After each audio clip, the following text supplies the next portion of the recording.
And once again, this morning we are talking with the docs. It's Tuesday. We got two doctors, Dr.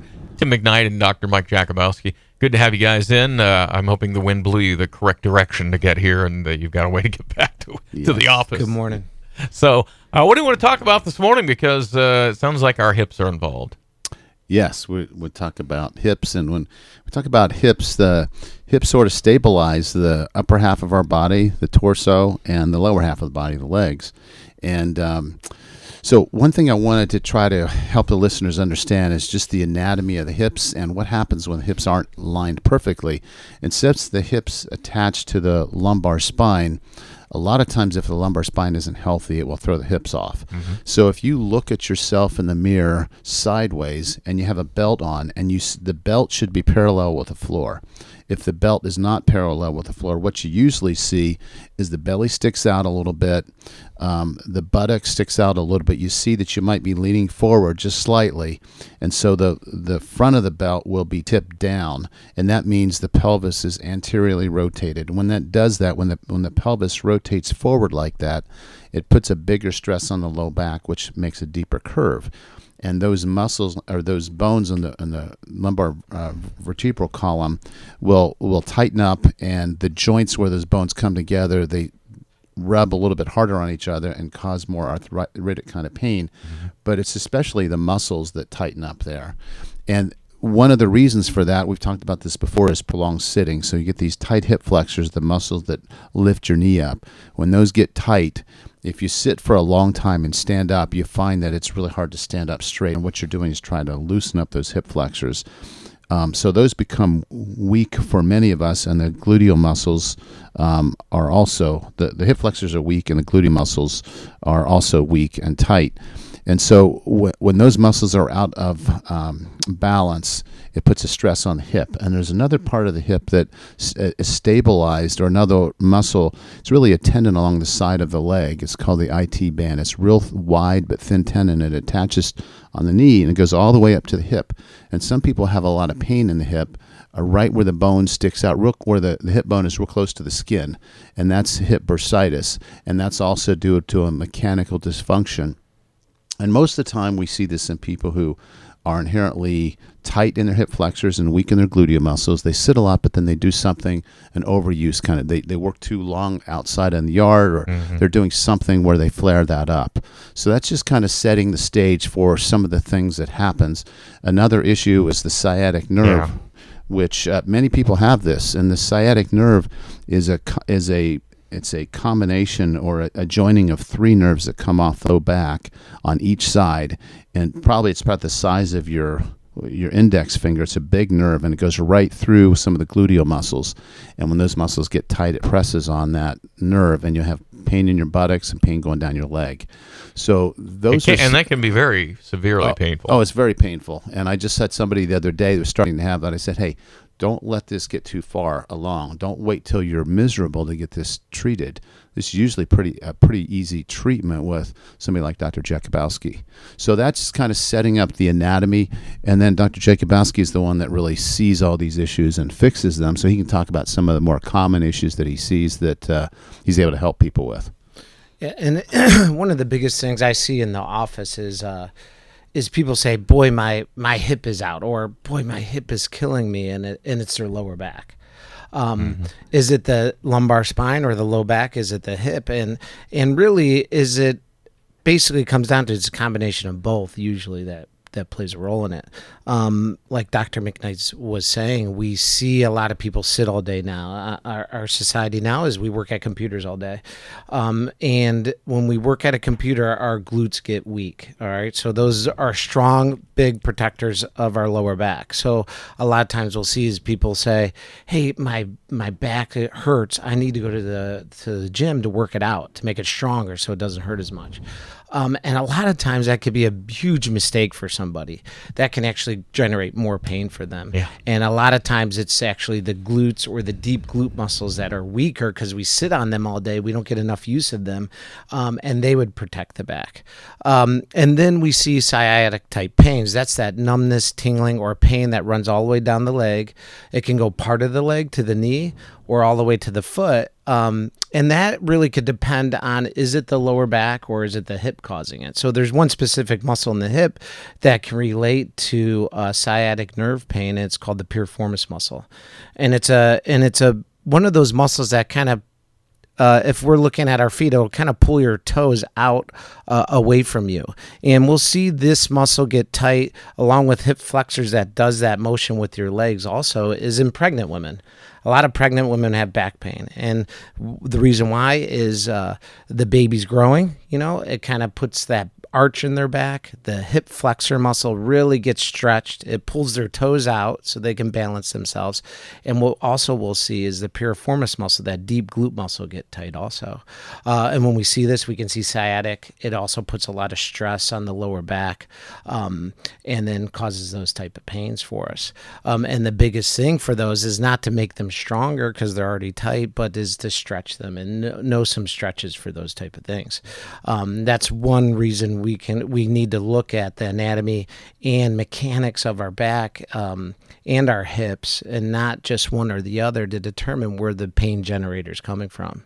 You mentioned pregnant women. Can they benefit from this? And then obviously their body's going to change rapidly at some point. Is that still an okay thing to do then? Yeah, so we see pregnant women in the office all the time, and it really makes a huge change because they are really minimized in the type of treatment they can get, medicine-wise when they're pregnant, and we see great results. We get a lot of referrals from OBGYNs because they're like, hey, this is a great option. It's not going to cure it while you're going through your pregnancy, but we can help relieve stress so you feel better, and there's a lot of good research with chiropractic that actually, as we stretch the muscles and of the hips and the back, that it actually makes pregnancy at the time of delivery a lot easier for women.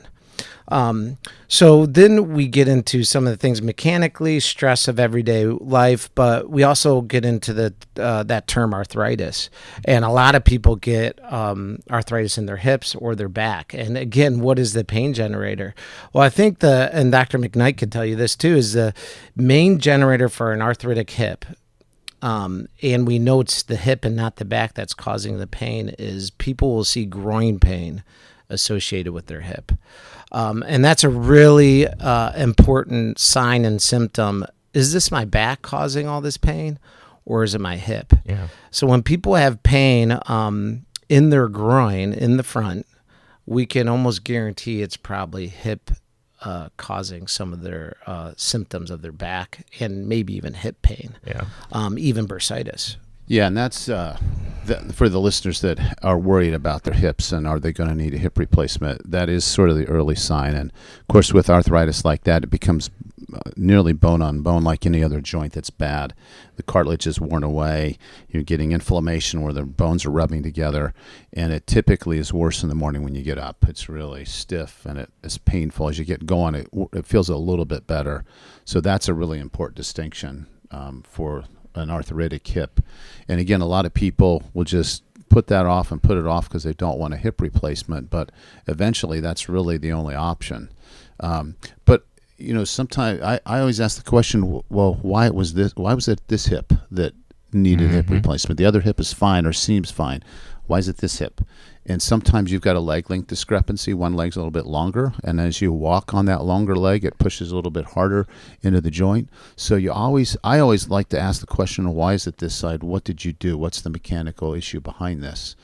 But we're talking about an arthritic hip is a little bit different from all these other issues, which are musculoskeletal. Their muscle imbalances. Something is tight, something is not in the right mechanical position, and gets overused. So I think it's really important that when people start to have these issues, they don't just assume they know what's going on, and sometimes they'll ignore it, and sometimes they think they got it figured out, and like you said, they think they know what to do, and they actually make it worse. Yeah. I've seen that happen a number of times. So you've got an excellent person here in the area that can help you with this before it gets to that point, and that is always the key. That's why Dr. Jakubowski is so good at what he does. It's looking at the root cause and addressing that. I think the biggest complicating factor for these type of issues is there's so many muscles and joints involved to determine what's going on. It's kind of like Dr. McKnight mentioned the IT band, and some people have pain on the outside of their leg, and this is a band of muscle that runs on the side of your leg and goes to the hip. Again, is it the knee that's causing the pain, or is it the hip causing the knee pain? And the hips, again, are good generators not only of sciatica, of groin pain, of low back pain. It can also cause knee pain, and we see that with bursitis. Through research, they know that IT band, that muscle of your hip and leg, has a lot of pain fibers in it that are close to the spine. So again, that muscle alone could cause low back pain. Just when those nerves are getting pinched.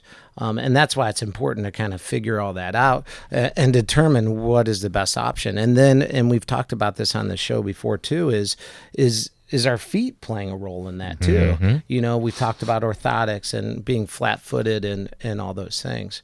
But arthritis, mechanics, and with mechanics, it's like, okay, why is my right hip, like he was saying, so arthritic as I got older? Well, did we live with a mechanical dysfunction? Yeah, I have back pain, my hip hurts, but I'm just going to deal with it. I can handle this. I'll take some Advil, ibuprofen. And then we get to our 50s and then our 60s, and we're like, man, this is really hurting. I can't move my leg as much. I'm limping more. We get an x-ray and you see all this arthritis, and joints, like anything, a car, wear and tear will build up through time. So the best thing is to kind of figure out the issues so we can slow the progression of arthritis. Everybody gets arthritis, just how bad we ignore things, how bad does it get? Nutrition's a huge part of that and taking care of it. Exercise. And if there is an issue, please get it figured out, because long term it'll make a huge difference and we can avoid those hip surgeries, back surgeries, things like that. I got one quick question, either one. Is there a trigger besides I have a lot of pain where you say, maybe a hip replacement is what's needed now? Is there a place where we go there? Yeah, what I see in the office is there's definitely a limit where we see the hip, there's pain generated from it. The range of motion is a lot less, and they have that groin pain. And I feel when people have that, you get an x-ray and you see all that arthritis in there, a great option for them if they do have that type of discomfort. And every option of therapy or chiropractic has failed, hip surgery is a great option for people. I think it works really well. We send people to have hips replaced all the time. And that is one of the surgeries that when they have it done, I know they're going to feel better. Yeah. Because they really have that surgery down. The parts and pieces they put in there, whatever they do, works really well. Yeah, and so on with arthritis of the hip, it's the classic symptom of groin pain with usually moderate to severe arthritis seen on an X-ray. If it's a lot of people have mild arthritis, and that's not getting to the point where you're needing to see somebody. Mm-hmm. When it's moderate to severe, like you said, you don't want to live with that pain anymore, and that surgery is a really good option. But we're really back to, we want to empower the listeners to correct these issues. And for those of us who sit a lot, the tight hip flexors and the weak gluteal muscles, we have to change that. And one of the best exercises is a lunge, a walking lunge or just a standing lunge, because it forces the hip flexors to stretch and it tightens the gluteal muscles. Some people will try doing that, but if you don't do it right, you can make things worse. If you're not consistent, you're not going to see the results. Yeah. I mean, you really have to do it to the point where when you're done with this for a couple of days, your gluteal muscles, the buttocks muscles are sore. And so it might require that you see somebody like Dr. Jakubowski to understand the mechanics and then maybe get to a physical therapist to correct the problem. But then you have to continue to do those things. So that's really... You get it diagnosed, you understand the mechanical issue, and then fix the problem with your own personal commitment. And that's where most people fall short. They'll feel better with a couple treatments from Dr. J, think they're good, then it comes back, and they're back to medicine. Well, he didn't really fix it. Well, yeah, he did, but he relieved the pain, but you have to fix the problem long term by changing the muscles and using the muscles. And if you don't do that, you're going to continue to pay the price. Don't undo what the doctors do for you. Right. Okay. We try not to let that happen, but that's always their choice. That's for sure. Well, guys, thanks a lot. That's again good information, and I know a lot of people deal with that, so it's hitting it right on the head today. Thank you. You're welcome. Thank you. Talk to you guys again. talk with the docs this morning.